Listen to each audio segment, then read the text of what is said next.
Good afternoon, everyone, and thank you all for coming.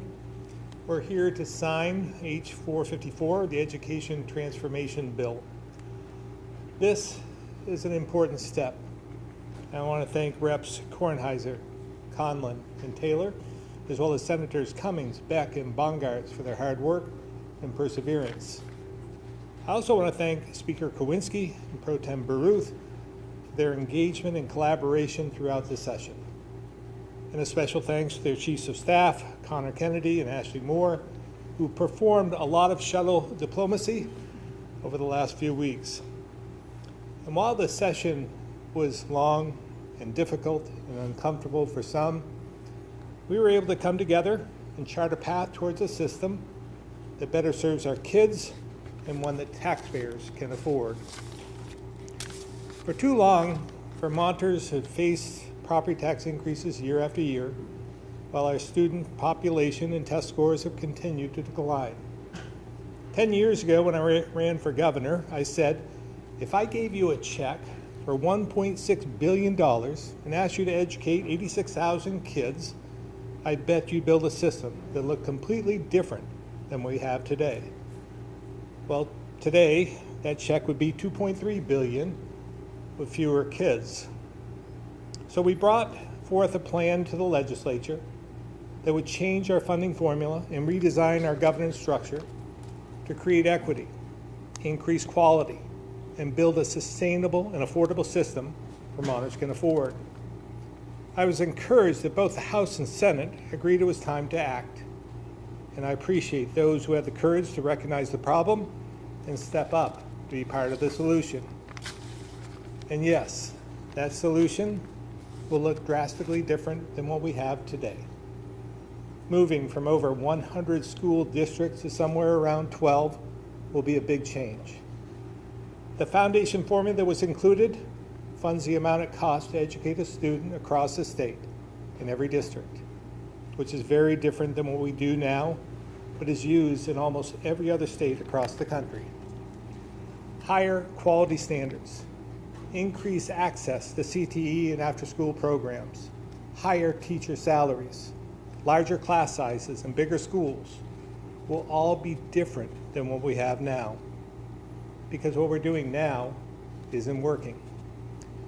From Act 60 to Act 68 to Act 46, for over 30 years, the state has tried to fix a broken system by tinkering around the edges and worrying more about what the adults want versus what the kids need. The bill that passed creates a blueprint to build one of the best education systems in the nation, focused on students, putting them ahead of all the other drama that has muddied the conversation for years. But sometimes change takes time. I want to remind everyone, this is just the beginning. And the work we need to do over the summer and into next session will be just as difficult and just as important as what we did this spring. And we also need to remember, this isn't a flip of the switch, and nothing we did in this bill will have an immediate effect on property tax rates. This is a 3-year transition. So we'll need to work with local school boards and district leaders to make sure we're spending within our means and with what Vermonters can afford. But again, this is an important day, and I'm happy to be here with a few of the legislators who helped get us to this point. With that, I'll turn it over to Speaker Kowinski. Thank you. I want to start by reiterating that the heart of all of this work is our kids and their future. In January, the House, the Senate, and the governor all agreed to take on the complex challenge of transforming our public education system to better serve Vermont kids. We entered into this effort with the shared goal of strengthening our public schools while lowering Vermont's tax bills. This legislation is the most significant education transformation we have seen in decades. House Bill 454 sets us on a path to ensure that students in all 14 counties have access to educational opportunities they need and deserve. We are putting Vermont students at the center of this work because their future is our future. Let's be clear, this is just the beginning of a challenging multi-year effort. This legislation doesn't fix everything overnight, but it does something Vermonters have asked us to do. Stop patching the system and start rebuilding it together. It will take the Agency of Education a tremendous amount of work to implement this transformation, and it will take time and collaboration with educators, with students, with families, and communities across the state. Lasting change will only come through continued partnership, open dialogue, and a shared vision for a better public education future. In our current system, there are too many kids falling through the cracks in the system, and place today just hasn't been able to keep up. A kid in one town should not have a completely different education than a kid 15 miles away. That's not right, and we must do better. This legislation is the product of years of conversations with school leaders, with community members, with parents, and with students. We don't get chances like this every year. This is a real opportunity to make generational education reform to better support our kids and make the system more affordable for Vermonters. I'm proud of the progress that we made this year, and while there's still much more ahead, I remain fully committed to continuing these conversations and keeping our commitment to creating greater public education opportunities for Vermont kids. Thank you. Now I will welcome to the podium the Pro Tem. Thank you, Governor. Thank you, Speaker. Just a couple of points I want to make this afternoon. First, if you go back to November, voters sent a very clear message. We heard that message and we stayed focused on that message, which was that property taxes had gotten too high and our system was too volatile in terms of spikes in funding necessary, and it was spending too much. So we began working with the governor's team in January. That has never happened since I entered the building, and it was a good sign, I thought. So that transformation effort started with a bill from Representative Toof and a Republican legislator. It entered democratically controlled committees. It went through the entire process. And at the end of the day, what emerged was a substantially bipartisan bill. That was crucial in order to have legitimacy, because we're talking about a change in the entire funding system and then policy changes layered on top of that. If it was a one-party effort, it would be doomed to failure. The last thing I want to say is that there was anxiety expressed across the education establishment, and that is perfectly understandable, given that we're talking about swapping out the entire finance system. So it makes sense that people would want to know what's happening and that they would express that sort of anxiety. But I want those people to know that this bill is very carefully designed. It rolls out not all at once. It rolls out after we gather additional information and data, design maps that make sense for the entire state, and at the end of the day, we will have another vote next year to continue this effort. So people will have a chance to speak with their representatives, and the entire process will begin over again, and it will move to the governor's desk, hopefully in January, for those maps to be approved. If that's the case, everything will go forward, but again, it will come back to the voters' representatives for another check. So with that said, I just want to finish by thanking the governor's team and thanking my House colleagues. Everyone that I worked with was extremely professional and collegial, and at the end of the day, we are all here together, and I think that's a very hopeful sign for education in Vermont. Thank you. And I will now bring up Representative Conlon. Hi, everybody. I'm Peter Conlon. I'm the chair of the House Education Committee. When my wife and I graduated from high school just down the street here a few decades ago, our class had nearly double the number of students that graduate from the same high school today. That's hardly unique in Vermont. Declining enrollment continues to pose a major challenge to Vermont's public education system and the quality and cost of education today. This education transformation bill seeks to seriously address these challenges and ensure that every Vermont student will have access to high-quality public education regardless of where they live, and that educators will have predictable funding year to year so they can set a long-term vision for that great education and implement it. I live in Addison County today, where students attend 5 different high schools. I can tell you that they receive very different opportunities in and out of the classroom, depending on where they attend. Students can live in adjacent towns and have very different experiences.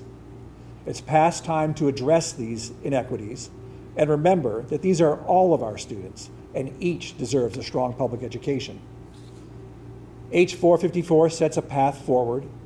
Passing this bill was no easy task, and the work ahead will be just as difficult, fraught with political choices at every turn and significant work for our state agencies, from creating new school districts to figuring out how to fund our career and technical education centers. Vermonters cherish their public education system, and change is hard. But this work is crucial for a future that will not only benefit today's students, but keep Vermont a great place to move to, especially for young families. And we must not take our eyes off addressing the significant cost drivers in education, including and especially the high cost of healthcare. The legislature looks forward to working with Governor Scott next year, as we did this year on education, on this equally important and challenging issue that has such an impact on all aspects of Vermont, including and especially the cost of education. Thank you very much. I'm going to turn it over to my colleague in the Senate, Senator Bongartz. Good afternoon, everybody. I'm Seth Bongartz. I'm the chair of the Senate Education Committee. Just a couple of comments. As has been suggested, this bill is a critical first step in a multi-year process of guaranteeing, putting together a system to guarantee excellent educational opportunity for every Vermont child. That's what's at the core of this work. I want to thank the governor and Secretary Saunders for recognizing that we needed systemic change and then having the courage to provide the leadership to get it underway. Thank you. Hello, I'm Emily Kornheiser. I'm the chair of the House Ways and Means Committee. This legislation that we're here to sign today and to discuss is a bipartisan compromise, and it is also a great piece of legislation. This legislation will move Vermont towards an education finance system that is fairer and more predictable for communities and our families. It provides better opportunities for our kids, particularly those in under-resourced schools. And it provides stability for our public schools so teachers and administrators can focus their energy where it matters, on the kids. To be crystal clear, this legislation stabilizes and lowers property taxes in the long term, bends the cost curve, and creates safe, consistent opportunities for quality public education for all of Vermont kids for a generation. I'm proud of the work we did here. We are here today, though, because 30 years ago we had a court decision, the Brigham decision, that established clearly that the level of educational opportunity and tax inequity in our state was unconstitutional. This landmark decision resulted in Act 60, which at the time created more opportunity and fairness in our educational opportunities than almost any state. However, that fairness has slowly eroded by time, smaller attempts at reform, and national changes. Today, in 2025, schools and communities across the state are experiencing levels of inequality of both opportunity for our kids and taxation that are on par with our state before the Brigham decision. This is unacceptable for all of us, and that's why we're here today. We can't manage this work in bits and pieces. We have tried to do that before. And tax policy changes alone would not create the necessary opportunities that we need for our kids. This legislation rips off the duct tape and baling twine that have held our education and property tax system together over the last decades. And it builds a careful net to sustain our kids and communities into the future. We need that hope, and we need that careful vision for the future, because change is inevitable. Instability in the wider world is increasingly likely, and the details matter. We don't want to just fix problems.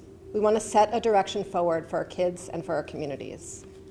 I'm here today because this legislation strengthens the tax base and improves the experiences of folks who pay property taxes in Vermont, making it more transparent, increasing fairness, lowering bills, and removing cliffs. This legislation enables our taxes to align with our policy work and to have the very important decisions about our public schools and our kids to be based on opportunity, practicality, and best practice, not scarcity and not politics. The challenges we are facing today in our public school systems will require all of us coming together to rethink how our community support our schools and how good policy can be implemented consistently throughout the state, rather than in spite of the state. This work that we're starting together today sets us on a path to make that happen together. I am going to turn it over to Senator Cummings. Good afternoon. I'm Ann Cummings. I chair the Senate Finance Committee, and I have the pleasure of raising your property taxes every year. The last time I came to a bill signing was about a decade ago, and that was for Act 46. At that time, I chaired the Education Committee, and I was sent there precisely to fix the problem. We thought we'd fix the problem. We knew then that our present system of declining enrollment and increasingly smaller schools was not financially sustainable. We knew then that children were suffering from inequality in educational opportunity, because even though a penny on the tax rate raised the same amount of money in every town, poorer financial towns could not afford that extra penny as easily as more affluent towns. And so we passed Act 46, and we thought we'd solved the problem. And then there was a change in administration, there was a change in the leadership at the Department of Education, there was a change in legislators, and then there was COVID and the influx of federal money which floated us through for a few years. That's gone, and we are here, and nothing has changed. We still have a financially unsustainable system. We still have inequality in educational opportunities for many of our children. This bill is a bipartisan effort. It is a first step to move us forward so that every child has equal opportunity to the education they need and deserve. But it also is recognizing the silent voices, the people that built this state, that volunteered for our fire departments and our ambulance departments and our select boards and planning commissions, the folks that have built this state that we loved and who now find themselves unable or struggling to be able to stay here, who, like me, I want to stay here to see my grandsons graduate from our public school. Many of us are not sure we can afford to do that. This bill is a first step. There's a lot of unanswered questions, there's a lot of hard decisions ahead, and there's going to be a lot of discussion. But we need to move forward. Our kids deserve it, our people deserve it. And I'm really grateful to have had the opportunity to work with all of my colleagues. I've never seen so much bipartisanship as I've seen this year. And I thank the governor, the members of the House, and the members of the Senate who have worked on this bill. Thank you. And I will turn it over to Senator Beck. Thank you, Senator Cummings. I'm Scott Beck. I'm on the Senate Finance Committee and also was a conferee on the House Bill 454 conference. And I'm happy to be here. I'm excited that the governor is going to get to sign this bill. This is a significant bill. It has a long ways to go. I kind of think of it as a ball of sorts. It's been inflated and it's moving in a direction, but I think there's so much work to do that I can't even see the finish line. I'm excited to work with my colleagues that are also excited about reforming Vermont education and making sure that that reform includes all areas of the state, rural, those that operate small schools, those that operate larger schools, those that use supervisory unions and those that use supervisory districts, those that operate and those that public tuition. And I think as long as this remains a reform bill focused on improving the lives of all kids in all areas of the state, then I think we'll make a lot of progress here and we'll continue to improve the lives of all Vermont kids. And I hope those same people that are focused on reform will also be the voices to push back on the organizations and associations and individuals and lobbyists that are using a reform bill as an attack vehicle on other areas of the state and kids in other areas of the state. And I hope that the voices that push back against that group will be much louder, and they will be joined by the people that are actually committed to reforming education in Vermont for the betterment of all children. Thank you.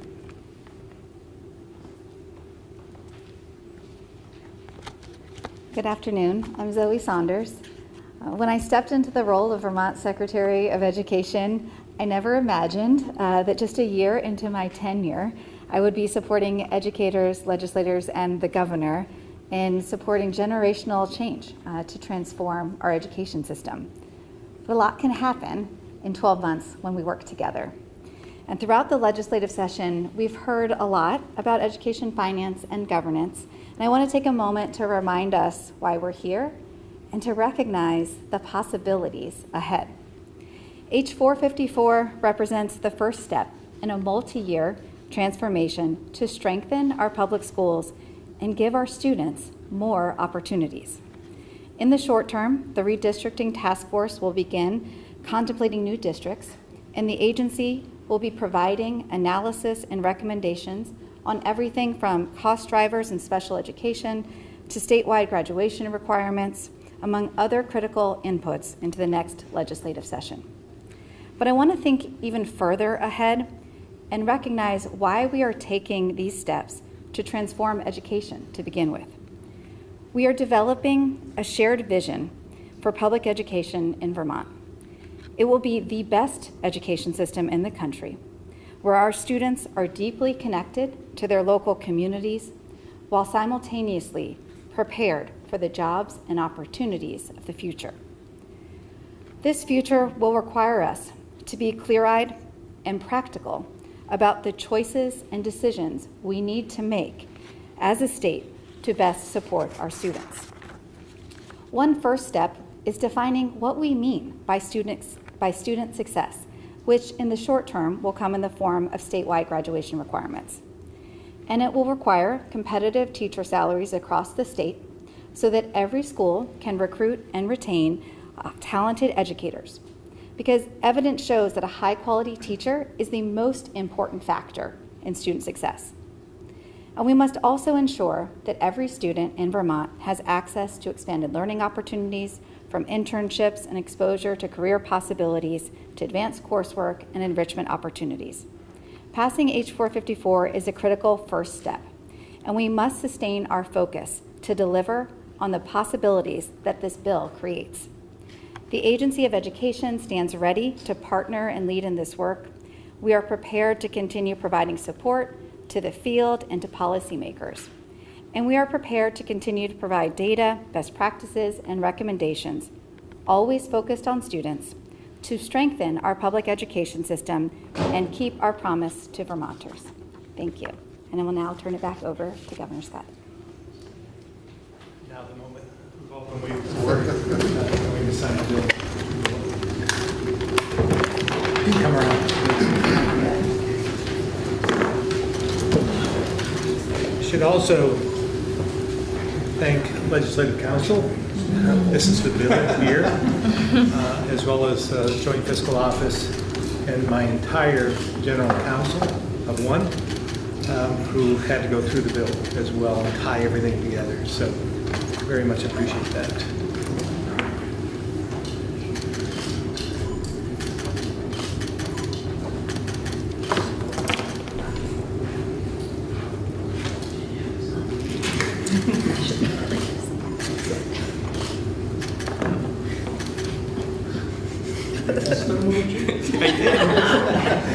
They all work. They're 9 years old.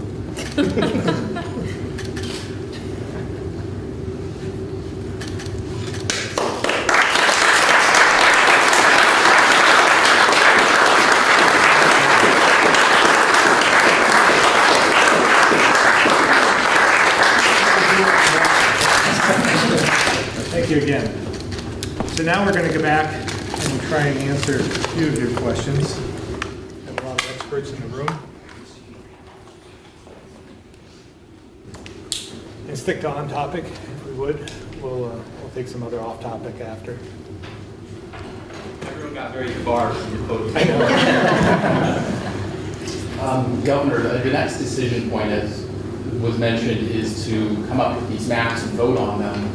There's concern already from some, excuse me, that this is going to be happening in an election year and that there's going to be a lot of politics going on behind the scenes to try to come up with districts that are advantageous to one district versus another. What assurances can you give Vermonters? What is your thoughts on how, whether that would happen? Well, we're going to assemble a group to actually do this outside of myself and other influencers.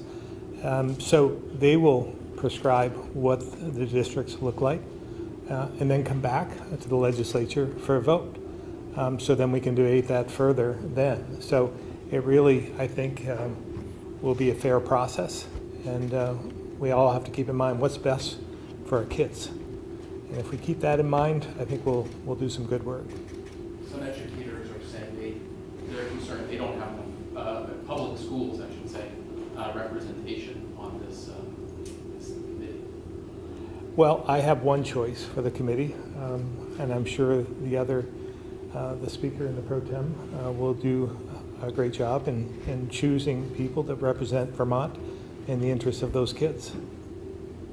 When will those members be named to the redistricting task force? We are working on the one that I'm choosing, and it will be very soon. We want to make sure that we hit the ground running here and get everyone named. But For my appointments, the plan is to get it done by the end of this week, early next week. And I'm really encouraged by the amount of recommendations coming in and people raising their hands saying I'm interested in serving. So we will share that when it's public.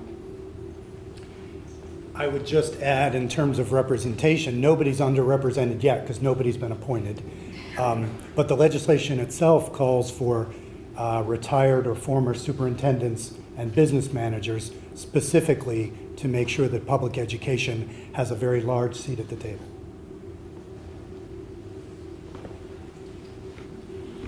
Governor, do you want to just address sort of with the practicality of what this means? Maybe larger class sizes, maybe less one-on-one time with teachers, maybe longer bus rides. I mean, as everybody's mentioned, this is a really big change. Can you just maybe speak to Vermont families as to practically what this means for them and their kids? well, first of all, obviously, this isn't the choice we wanted to make. We'd rather have our demographics reversed. We'd rather be living back 30 years in terms of the number of kids we have in our schools. Representative Conlon, who talked about Montpelier, I could have the same story about Spalding as well. And when we look around in this area alone, you think about the number of high schools within a 10-mile radius of here, whether it's Harwood, whether it's Northfield, whether it's Spalding, whether it's U32, whether it's Northfield, or I guess I mentioned that, Williamstown. We all are striving for the same thing, but from a practical standpoint, we can't have that. And we have more money that is being absorbed by the infrastructure than we do going towards the kids. So it's an area that we have to contemplate. We have to make some changes. And again, elementary schools, we've heard the conversations about Doty and Rumney are right next door to us, within 5 miles of each other, both too small in some respects, the number of students. So we have to rectify that. And so that's the path we're on at this point.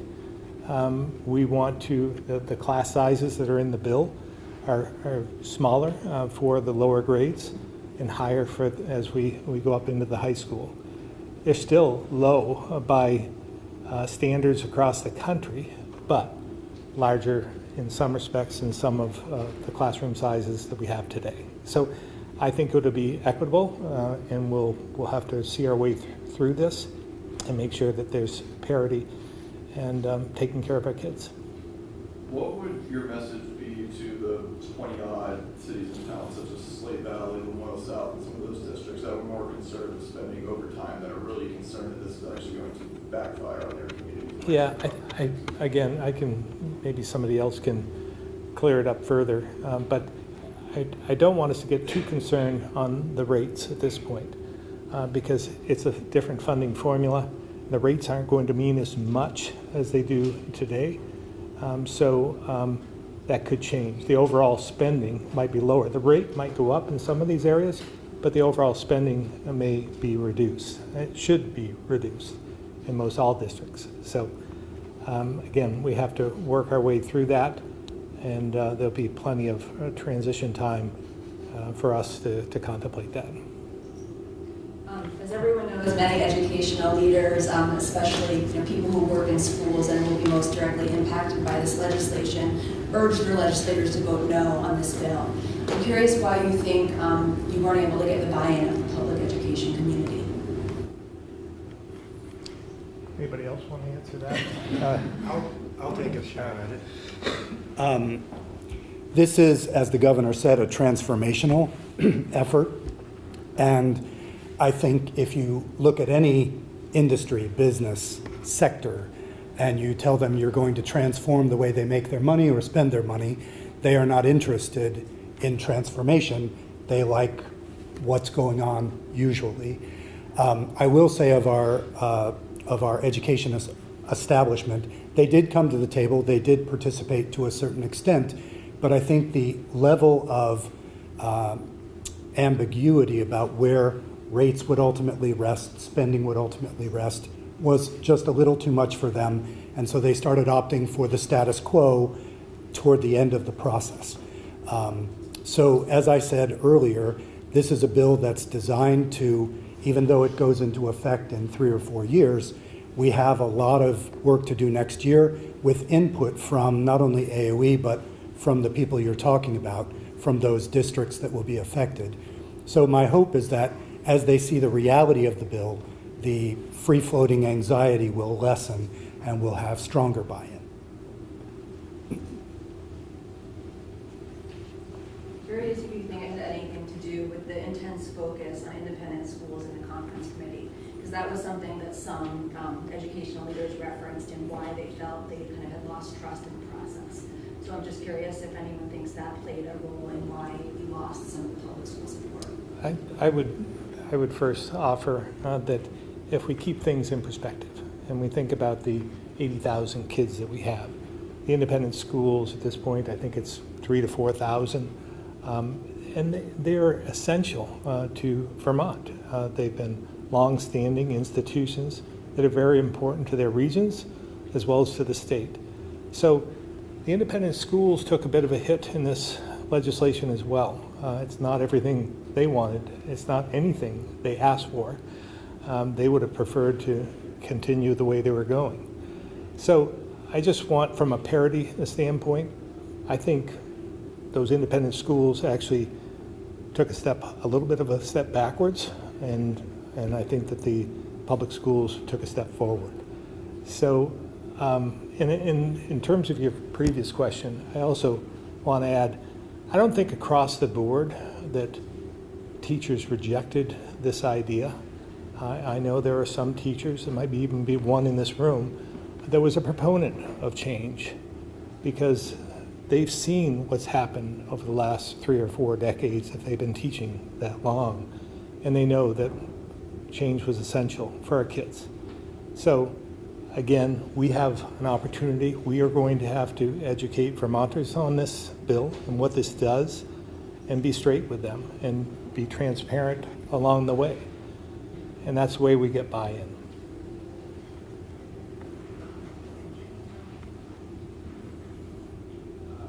Governor, it was Senator Cummings who brought up the story of Act 46 10 years ago, looking back on it now. I'm wondering if you or someone else could talk a little bit more about those safety nets in place in this bill to ensure we don't look back on this one 10 years from now and again realize mistakes.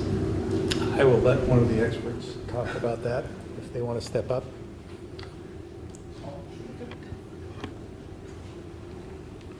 I was in House Education for Act 46. And to answer your question directly, I don't think those safeguards are in here yet. I think they'll be part of the redistricting task force that's going to do their work over the summer. and fall. But yeah, there's a lot of angst out there in rural communities, communities with small schools, small school districts, and I'm not saying they should be fearful at this point in time, but those safeguards for those communities, I think, will be part of the work this summer and fall. So I appreciate the question. I think you'll see the answer develop over the next 6 to 9 months. I just might add a couple of words. As we look back on Act 46, I could bring a string of people in here from different school systems and talk about all of the good it has brought to their district and the ability to adjust on a much larger basis than when they had to deal with individual school boards for every individual school and individual contracts. In many ways, it has fulfilled its purpose. The safeguards in this, I think Senator Beck is correct, will be coming. That really represents a lot of the work we're going to be doing in the future. And I think probably the biggest issue we will be dealing with next year is designing newer, larger districts and figuring out how they operate and how they operate in a way that benefits students, taxpayers, and ensures that every student has access to a high-quality public education.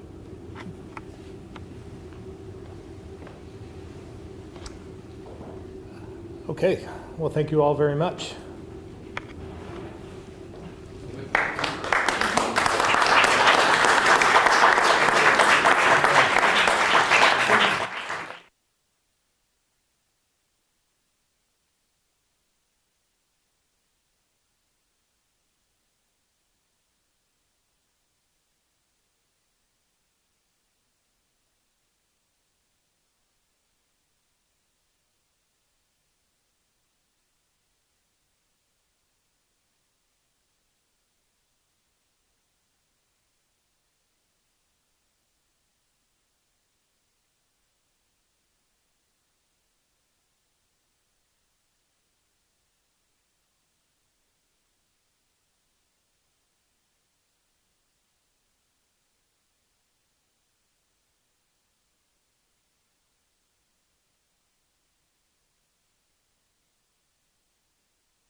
We're not doing that. We won a golf tournament last week. We're not doing this. Governor, are you expecting to run Thunder Road this summer? How many races do you have scheduled? Or like, are you actually racing? One at a time. I don't have to schedule it. I've probably done 4 or 5 races. When's the governor? Not successful. In the next couple of weeks. Okay. My sports team was asking me that. They asked me that's the same question, to see if you were going to be in it this year. No, maybe I should have asked me. We'll see. Fair. One race at a time. Okay. That's what they say. One flood at a time. Yeah, seriously, coming up on that again. I've missed the last 2 Governor's Cups because of flood. Yeah, right. Yep. Okay, yeah. You know what's funny? I mean, Senator Welch, I think, was going to be Bringing it forward today. today, but actually got canceled because of Washington stuff. So. Weather in Washington. Yeah. Political weather in Washington. Yeah, political stuff. Yeah. Huge weather. All right. Okay, very good. I guess first off, while this was all happening, the Senate approved President Trump's big beautiful bill. I'm just wondering if you and your team have been looking more at potentially what, it still has to go through the House again, obviously, what impacts that could have on Vermont. Yeah, we still have to unpack what's in there, and still has one more step to go. But I envision that will happen very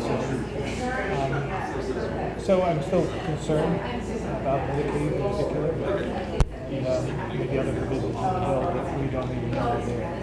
So Again, it's going to take us a bit to unwind that and see what's in there before we do that. Today, Governor Gavin Newsom is pitching a repeal or a big scaling back of The last biennium, but we need to make some of those permanent or extend some of those provisions. So again, I don't think that will have much of an effect on what we do here in Vermont, but at the same time, we need regulatory reform.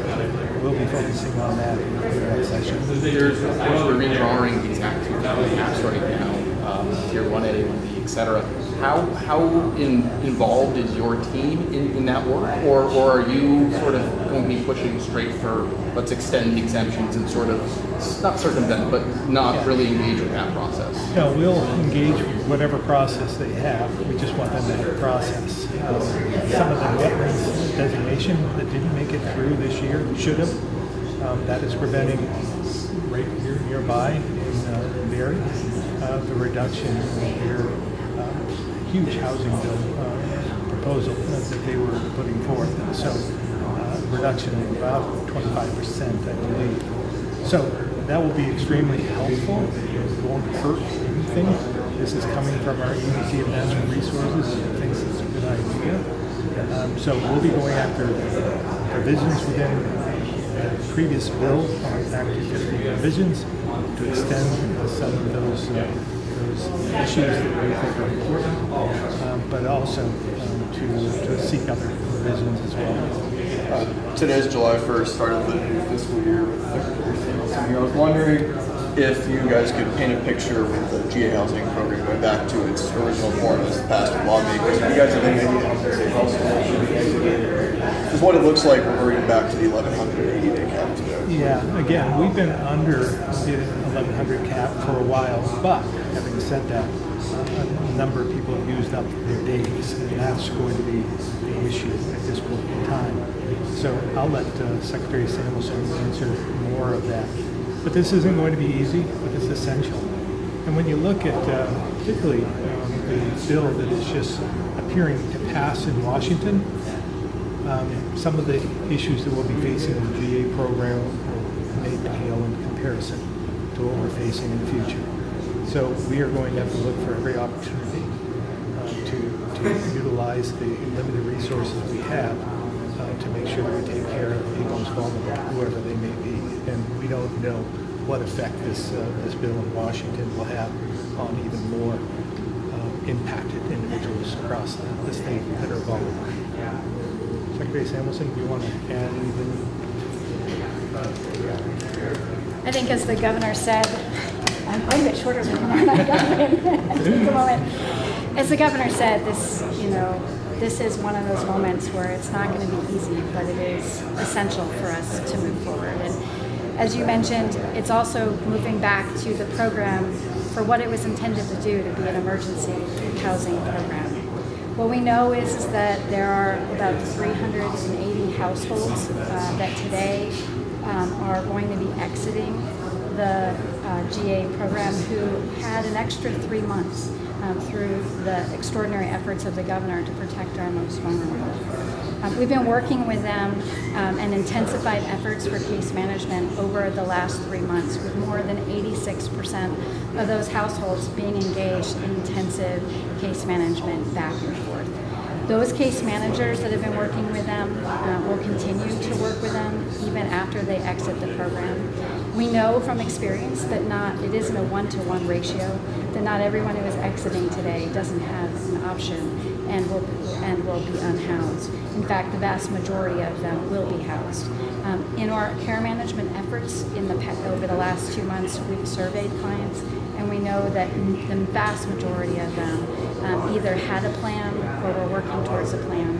And in the last couple of months, the case management efforts have moved forward with those plans. When it comes to our most vulnerable, we've been successful for those who need a skilled nursing level of care, placing all but one, and we are continuing to work with that one client. While this won't be easy, it is necessary, and we've taken extraordinary efforts to make sure that this will go as smooth as possible. Canada question for you, Governor. I love Canada. Your counterpart, Governor Janet Mills of Maine, was recently in Canada. She was hearing from commerce officials, leaders, etc. And one of the concerns that they raised to her wasn't just sort of the rhetoric, the 51st state stuff, but they were talking about fundamental safety issues, talking about LGBTQ rights, also like if their spouse has dual citizenship. They were really concerned about would they be able to come back into Canada. I'm wondering, you were recently in Boston. I mean, did you hear similar concerns? We heard a whole range of concerns. One, the feelings of hurt. They're offended by some of the rhetoric about Canada. But there was other concerns about even if you're a legal resident of Canada, whether you'd be able to get back if you came in. So I think we're going to have to let this play out. We're going to do whatever we can to remind them that we're still friends, that we'll work together. We'll welcome them back anytime they want, and we'll protect them while they're here. So it's just going to take some time to mend that fence. Burlington's mayor and treasurer Mike Pichek recently took a trip to Canada, sort of trying to build that bridge, mend the relationship. Is that something you'd consider? Oh, we're planning to go up there. I mean, the governors, we talked about that. And we'll make another trip up there instead of having them come to Boston and Canada. So, yeah, we'll continue to try to engage with them and remind them that we're neighbors, friends, family. It's just going to take a little bit of time. I'm all good. I just last question.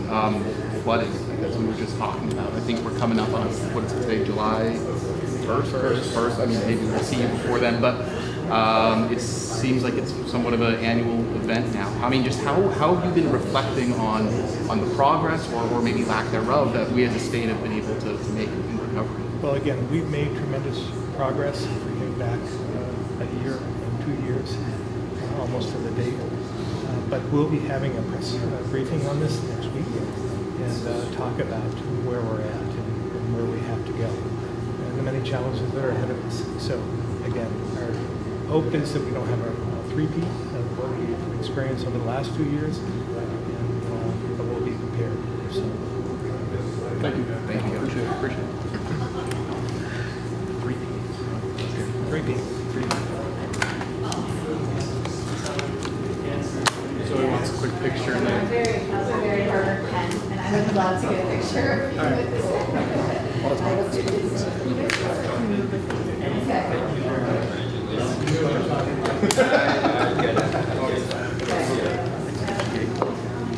Yeah, Ike is on that today. That's what, we're working on that.